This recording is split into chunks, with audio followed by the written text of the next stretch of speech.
시청자 여러분 안녕하십니까? 뉴스데스크 제주입니다. 오늘 열린 안동우 제주시장 예정자에 대한 인사청문회에서는 예정자의 정치 행보와 내정설 등이 도마에 올랐는데요. 하지만 대부분 예정자보다는 원희룡 지사 비판이 줄을 이뤘고 검증보다는 정책 요구에 치중해 다소 맥 빠진 청문회였습니다. 김찬영 기자입니다. 제주도 정무부지사 예정자에서 제주시장 예정자로 3년 만에 청문회에 다시 선 안동우 예정자. 안 예정자는 김태엽 예정자의 음주운전 논란을 의식해서인지 질의에 앞서 먼저 20년 전 음주운전 전력을 사과했습니다. 과거 음주운전 등에 대해 깊이 반성하며 넓은 마음으로 그 부족함을 이해해 주시기를 부탁드리겠습니다. 의원들은 예정자의 잦은 당적 변경과 소신 없는 정치 신념을 도마에 올렸습니다. 진보 정치인 출신으로 보수 대권 주자를 자처하는 원희룡 지사를 돕는 게 권력을 쫓는 모습이라는 겁니다. 원 지사와 함께하기 전에는 우리 예정자가 제주의 대지를 사랑하고 제주도민들과 이게 호흡을 하는 이렇게 정치인이었다라는 평가가 좀 많았었는데요. 이번에 두 번의 청문회를 거치면서 권력의 자리만을 찾아가는 게 아니냐 이런 여론들이 없지 않아 있습니다. 일로서에서 이게 응모를 한 것이 그런 어떤 지사님의 정치적 행보와 저가 일치해서 가는 것은 아니기 때문에 그런 부분에 대해서는 크게 우려 안 해도 될 것 같습니다. 공모 전부터 시중에 돌던 내정설에 대해서도 비판이 쏟아졌습니다. 행정시장의 공모제 이런 것들이 과연 무늬만 공모제지 이게 맞는 건가? 차라리 그냥 임명대로 그냥 가는 게 낫지라는 생각이 들고 도정과 치정이 좀 원활한 게 이제 진행될 수 있는 게 바람직한 아니야. 개인적으로 저 가까이에 있는 주변의 분들이 그런 부분에서 좀 고민해달 하는 것도 바람직하지 않냐 그런 권유는 있었습니다. 원 지사의 잦은 중앙정치 행보를 지적하며 행정시장으로서의 역할도 주문했습니다. 중앙정치가 아닌 도민만 바라보겠다고 2020년도에 우리 원희룡 지사가 말씀을 하셨습니다. 지금 6월 달이에요. 6월 달. 5개월 전에 이런 말씀을 하시는데 이제는 중앙정치만 바라보는 도지사가 됐습니다. 도지사님의 어떤 그 정치적 그 결정과 판단에 상관없이 제주시 시민들이 불안하지 않고 행정이 좀 안정적으로 이제 운영할 수 있도록 노력을 하겠습니다.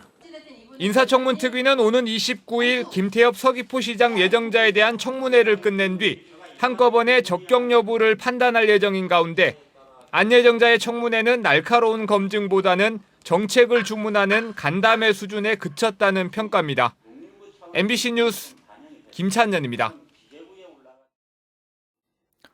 김태엽 서귀포시장 예정자의 음주운전 적발 당시 술자리가 마련됐던 관광농원이 불법 건축물 적발에 이어 곶자왈 무단 훼손 의혹도 제기돼 행정당국이 조사에 나섰습니다. 서귀포시는 전직 도의원이 운영하는 모 관광농원과 맞닿은 곶자왈 임야 등 두 필지에 나무가 베이는 등 무단 훼손됐다는 제보가 접수돼 현장 점검에 나섰습니다. 한편 서귀포시는 김태엽 서귀포시장 예정자가 음주운전 적발 당시 술을 마신 것으로 확인된 해당 농원의 불법 건축물에 대해서는 지난주 원상 회복 명령을 위한 사전 예고장을 발부했습니다. 21년 전 제주 도심지 한복판에서 변호사가 피살되는 사건이 발생했는데요. 공소시효까지 만료돼 장기 미제로 남았던 사건이 최근 살인교사와 관련된 구체적인 자백이 나오면서 경찰이 재수사 검토에 들어갔습니다. 이소영 기자입니다. 골목에 세워진 한 승용차 주변. 곳곳에 혈흔이 남은 현장을 경찰이 에워싸고 조사를 벌입니다. 앞면으로 상처가 3군데 있는데 뭐 칼로 맞은 건지 뭘로 맞은 건지는 지금 지난 1999년 제주시 삼도동에서 발생한 이승용 변호사 피살 사건. 검사 출신으로 당시 44살이었던 이 변호사는 예리한 흉기에 가슴뼈와 심장 등 5곳을 찔려 자신의 승용차 운전석에서 숨진 채 발견됐습니다. 얇은 그런 형태의 칼이었고 일반적인 과도보다는 훨씬 더 단단한 그런 재질의 칼이었던 걸로. 당시 경찰이 범행에 쓰인 흉기를 찾기 위해 식기 판매점과 대장간 등을 모두 수사했지만 찾지 못했고 범행 단서와 목격자도 없어 영구 미제 사건으로 남았습니다. 지난 2014년 해당 사건의 공소시효가 만료됐지만 최근 살인교사와 관련된 구체적인 제보가 들어옴에 따라 경찰이 재수사를 검토하고 있습니다. 제주에서 폭력 조직원으로 활동했던 한 남성이 두목의 지시로 범행을 계획했고 조직원이 변호사를 살해했다며 언론에 제보한 겁니다. 현재 해외에 체류 중인 이 남성은 범행에 사용된 흉기의 특징은 물론 사건 당일 변호사의 동선과 골목에 가로등이 꺼져 있었다는 점 등 당시 공개되지 않은 현장 정황까지 구체적으로 진술한 것으로 전해졌습니다. 그 사건 관련 그 제보가 있어서 사실관계를 확인 중에 있고 저희 지방청 미제사건 전담 팀에서 사건을 갖고 와서 지금 열람을 하고 있는 사안입니다. 영구 미제 사건으로 남아있던 변호사 피살 사건이 21년 만에 단서가 나오면서 경찰의 수사 방향에 관심이 쏠리고 있습니다. MBC 뉴스 이소연입니다. 제주도가 해녀 전담부서를 없애는 조직 개편을 추진하는 것과 관련해 도내 해녀들이 대규모 반대 시위를 벌였습니다. 제주도 해녀협회는 오늘 제주도청 앞에서 주최 측 추산 1,500여 명이 모여 집회를 열고 해녀 문화유산과를 만든 지 3년 만에 폐지하는 것은 해녀를 무시하는 처사라고 비판하며 제주도의 조직 개편 계획을 철회하고 사과를 요구했습니다. 제주도는 인력 감축을 위해 해녀 문화유산과를 해양산업과와 통합해 해양해녀 문학과로 만드는 내용의 조직 개편안을 도의회에 제출할 계획입니다. 말 못하는 동물의 애틋한 모성애가 보는 이들의 가슴을 뭉클하게 만들었습니다. 죽은 새끼를 포기하지 않고 업고 다니는 남방 큰 돌고래의 안타까운 모습이 제주도 앞바다에서 카메라에 잡혔습니다. 조인호 기자입니다. 제주의 푸른 바다를 유유히 헤엄치는 돌고래들. 우리나라에서는 제주도 연안에만 120여 마리가 사는 국제보호종 남방 큰 돌고래입니다. 그런데 돌고래 한 마리에서 특이한 행동이 포착됐습니다. 아, 노는 거예요? 아닌데 걸려있는 것 같은데요? 새끼다. 잘 찍어봐봐. 이미 죽어서 심하게 부패된 새끼의 사체를 어미 돌고래가 수면 위로 끌어올리려고 하는 것입니다. 몸에서 새끼의 사체가 떨어지면 다시 그 자리로 돌아와 등에 업고 헤엄쳤습니다. 새끼의 크기와 부패 상태로 보아 어미 돌고래는 2주일 이상 이런 행동을 반복해온 것으로 추정됩니다. 태어나자마자 거의 죽은 것 같고 그 이후부터 계속 어미가 이미 새끼는 죽었지만 살리기 위한 행동을 숨을 쉬게끔 해주기 위한 행동을 계속 반복해서 하는 거죠. 죽음을 인지하지 못해서. 이 어미 돌고래는 지난 2008년 처음 발견돼 관찰돼 왔고 과거에도 새끼를 낳았던 경험이 있었습니다. 남방 큰 돌고래는 자연 상태에서 50년 정도 살고 생후 7, 8년까지 어미가 새끼를 돌보는 것으로 알려졌습니다.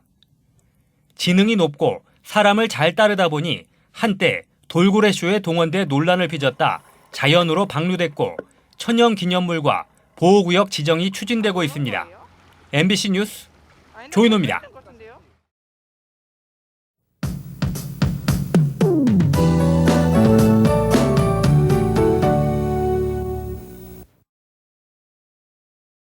오늘은 모처럼 맑은 날씨를 보인 하루였는데요.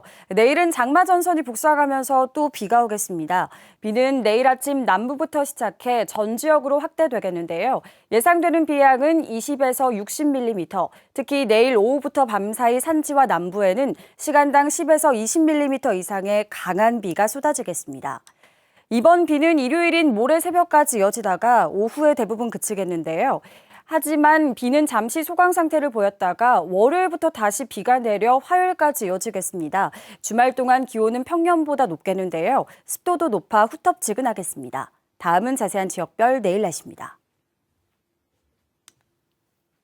내일 최저 기온은 북부와 남부가 23도, 서부가 22도, 동부가 21도를 보이겠습니다. 낮 최고 기온은 북부가 27도까지 오르겠고요. 남부와 동부는 26도, 서부는 25도로 예상됩니다. 모레까지 대부분 해상에 안개가 짙게 끼는 곳이 많겠고요. 내일 제주도 남쪽 해상에는 천둥 번개가 예상됩니다. 바다의 물결은 1.5에서 2.5m로 일겠습니다.